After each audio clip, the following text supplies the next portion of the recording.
Welcome to the WVU Football Chat on the dpost.com. I'm Todd Murray, along with our WVU football writer, Ed Owens. And Ed, the Mountaineers preparing for the final home game of the season with Kansas State coming in here, 13th ranked.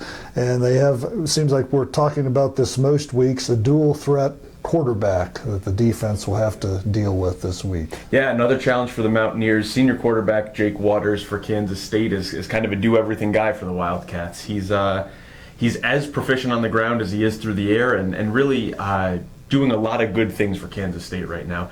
Second on the team in rushing, just over 400 yards. He's also number 6 in the Big 12 in passing. So you look at that and you don't think he's really got a great arm, just over 2,000 yards, kind of middling. But then you look at his results. He's number 3 in pass efficiency, which just means he's taking care of the football. He's not turning it over a lot, only has 4 interceptions on the year, which is second fewest in the Big 12 among guys who have thrown 250 or more attempts. So, I mean, he's really doing a good job of taking care of the ball, putting it in the right spots. His numbers aren't going to blow you away, but he can do both things so well that he really puts pressure on you to make sure you're sound defensively. Right. He's going to be facing, this 3-3-5 defense that the Mountaineers have used all year. Teams have had varying degrees of success against it, but now it's Kansas State's turn to try to solve this thing. What do you see there?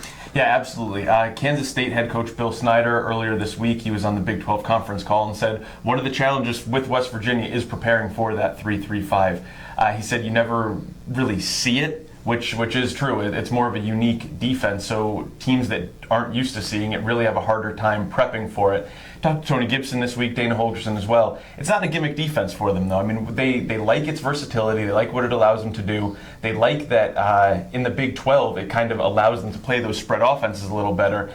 Added bonus, yes, offenses do have a hard time preparing for it because it's a little unique. They have a hard time going up against it. So Gibson was talking this week about how they're pretty basic on the back end of it. What WVU really has been doing a good job of is mixing up their blitzes, kind of keeping offenses honest, making them guess by disguising what they're doing, not ever really letting an offense get comfortable and in a rhythm. They did struggle a little bit against Texas. They're going to need to get back on track against Kansas State. But WVU is rested after that bye, and defensively they're feeling pretty good heading into this game. Right, and obviously with the last home game, senior night, the last time 19 seniors will be on this field. It's always an emotional night, huh? Absolutely. Senior night for WVU is always a big deal. Last night at home, as you mentioned, 19 seniors. Dana Holgorsen was saying 13 of them are transfers, though, so it makes that a little unique as well, that this team isn't a whole group of guys who have been here since they were freshmen, gone through the whole program together. Clint Trickett was joking about how instead of being 4-year seniors, they're all kind of 2-year seniors. It's guys who have come in and played a couple of years for the Mountaineers. Nevertheless, yes, it's a big night for them. It's going to give the fans a last chance to say goodbye.